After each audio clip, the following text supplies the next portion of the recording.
Welcome back to the Red Couch with Nik Wallenda and his beautiful wife, Arundira. Thank you very much for being here. Thank you for having me. I would love for you to tell the story of how Nik asked you to marry him. Okay. We were in Canada, and his family, they were performing the 7-person pyramid, and I was in the audience watching. I wasn't performing at that point. And his uncle, who was a clown, came and got me and brought me to the center of the ring, and I was like, oh my gosh, what's happening?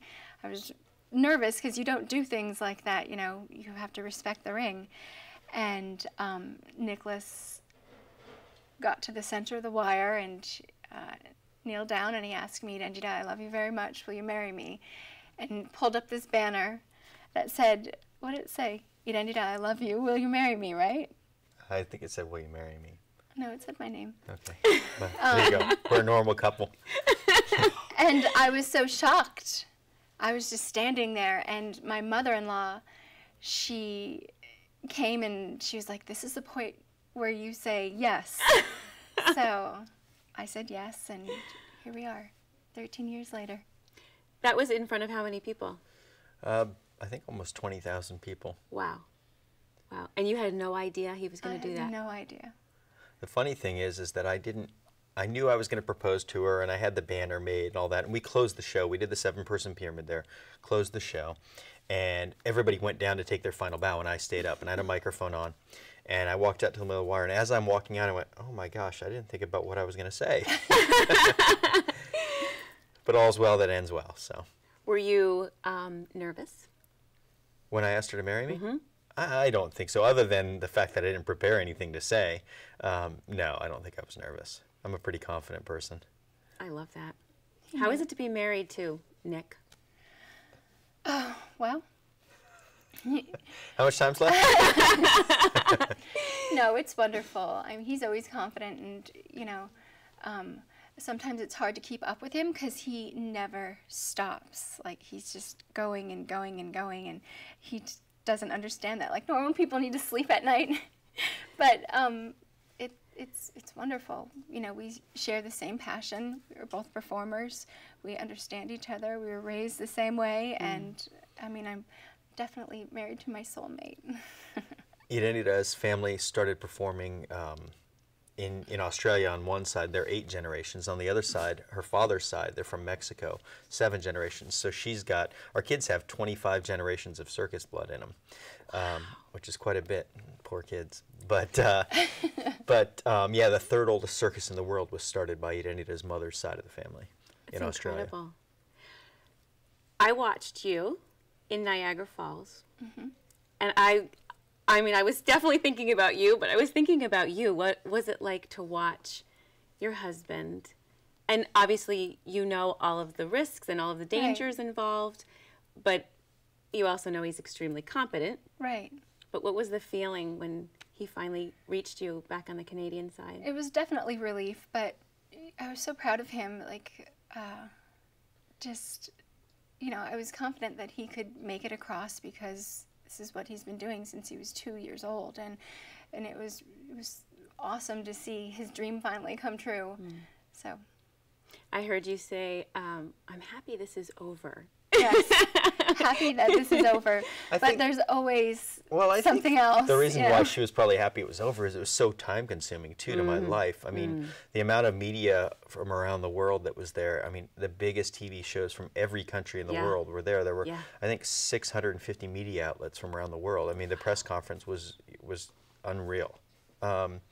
So I think that, too, that she could finally have her husband back for a while. You know, it's so demanding of me leading up to these big events that, you know, I have to have a very understanding family because of that. Yeah, well, you definitely do. Yes. So you have 3 children. Yes. And what is your greatest dream for them? You know, I think, go ahead. No, you go ahead. I think my dream is that they fulfill the desires of their heart, you know, whatever that might be. You know, people always ask, do you want your kids to follow in your footsteps? And my answer is absolutely not. You know, who wants to see their kids risk their life for a living? But I want them to be happy. And if they do want to walk the wire, then I'll train them the right way, the proper way. and you know, they'll have my backing and my experience to go behind them. I feel like I've learned so much from my ancestors, and we have lost 7 family members to doing what we do, but we've learned from them, and technology's advanced, which makes everything we do safer, and the more we do it, the better we get at it. And I'm not saying on the wire, but as far as the rigging and that aspect, I think 80 to 90% of the deaths in our industry are related to rigging, not the actual performer, including most of my family's deaths. So, you know, they'll hopefully fulfill the desires of their heart. You know, we have one that wants to be an architect, you know, one that wants to be a brain surgeon, and one that wants to be a ballerina. So, so you know, I fully support them, and, you know, their college tuition is sitting there ready for them to go, and, you know, I encourage them 100%. I'll be proud of them if they work wherever. You know, if they work as a street cleaner, it doesn't matter to me. I'll be proud of them as long as they're doing what they'd like to do in life. Yeah.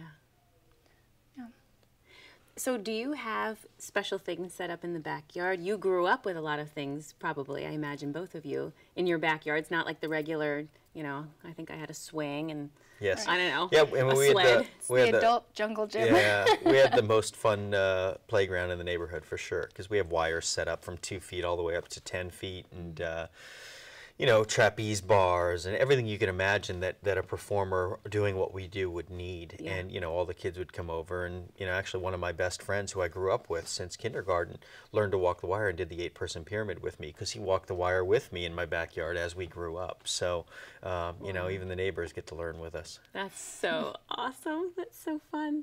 And now, but your kids, your 3 children also have this kind of backyard. Yes. They that do, you grew up absolutely, with? yes. Yep. Pretty fun place to go, I guess, in the neighborhood. It is. Yeah, it is. It's a lot of fun. Well, I can't tell you how grateful I am, and I wish you the happiest Mother's Day. Thank you. Thanks for being with us. Thanks. We've had the pleasure of talking to Nik's wife, Arundira, and now we have the great honor of speaking with his mom, Delilah. Thank you. It's an honor to be here. Delilah, I am so excited to have you here, and I wish you the happiest Mother's Day. Oh, thank you very much. How could it be any better without having the 2 children I have, and just wonderful grandchildren and That's daughter-in-law? right. I'm really blessed. Well, sometimes I get smacked. I wanted to ask you if you had the same experience that Nik did on that high wire walk in Puerto Rico. What was your experience? It was there were so many emotions going. It was elation, it was sadness, it was excitement because of being with Nik doing it and completing this walk that my grandfather started. It's hard to explain even all the emotions that were going. You know, there were tears and there was happiness. Whose idea was it? It was something that I wanted to do for a long time, that I pursued, and, you know, another huge challenge, the fact that you know, this is a big franchise, this hotel franchise that owns these buildings, and for them in their legal department to allow somebody to recreate something that already took a family member's life is another, again, nearly impossible challenge. But, you know, that's what my life's about, is overcoming those challenges. Yeah. Never give up. Is that something that you taught Nik? That's been in the family forever. My grandfather, when the 7 fell, he went up and performed the next day again. It was, you just don't give up. The life goes on. You have to continue on. I mean, I think they were the perfect example of that. There were so many things that went on while the Wallendas were on the wire. Where, you know, people hit cables. One time they were performing, they got the name the Flying Wallendas from falling. There was a reporter in the audience that saw them fall, and they all were okay, and the headlines read the Flying Wallendas. They were on the wire during an earthquake. They were on the wire during the Hartford fire, which was the biggest fire in circus history, where 600 lives were taken. They were on the wire when that tent caught on fire. And actually, one of my great-grandmothers saw that, and she's the one who announced that the tent was on fire in the first place. They knew how to get out. 600 people died because they didn't know those exits and trampled each other and such. But they were on the wire doing the 7-person pyramid, and the lights went out in the arena. You name it. They were on, so many things had happened and so many tragedies, but they just kept going on, kept pushing. And it's very similar to the show must go on, but you know, I translate it into never give up. I've heard you say many times that you feel the most alive on the wire. It's true. You know, when you're on that wire, people think that you're stressed and nervous, but a lot of times it's very peaceful. It is something, it's hard to explain, but there is all the troubles of the world. If you got in an argument with your wife an hour before, Right. you're on the wire, those troubles go away. Even if I'm performing alongside of my wife, we leave that stuff on the ground. If there's a bill due and the money's not in the account, you don't think about that when you're on the wire. You're kind of just in your own world. And it's a feeling of peace and joy. I was so impressed watching the Niagara Falls walk, and your sense of gratitude. You were calm, you were excited, and you were very, very grateful and enjoying this incredible, majestic view. And I mean, really, like, it was incredible. What was it like for you to watch him? It was exciting for me to see him fulfill his dream. Of course, he's my son, and I know the dangers of it. But people always ask me, "Are you real nervous?" Well, I know his abilities, so no, I'm not real nervous. If I didn't think he could make it, I don't think I'd let him do it. I'd try to stop him. But I know he's got the ability. I know he can do it. But of course, there's always, what if? But through my educated eyes, I can watch him and I can be confident. He's doing good. He's fine. Everything's good. So it's very exciting for me, very emotional for me when I see the children perform. They're always teasing me. "You didn't cry again, did you?" It just I'm so proud of them. And as Nik said about performing, I also enjoy performing. It's a wonderful experience. I think he put it well. It's peaceful. It's something you love to do, and I'm blessed that he's able to do what he loves. So how many people are not able to do in their life, and I was blessed to be able to do that. Absolutely. To make a living doing what you really enjoy and love to do. Yeah. Well, I love your motto and your secret, never give up. Do you have a secret to living a happy and successful life? Well, I think it's the same. I trust in the Lord, and I'm always looking at the end result.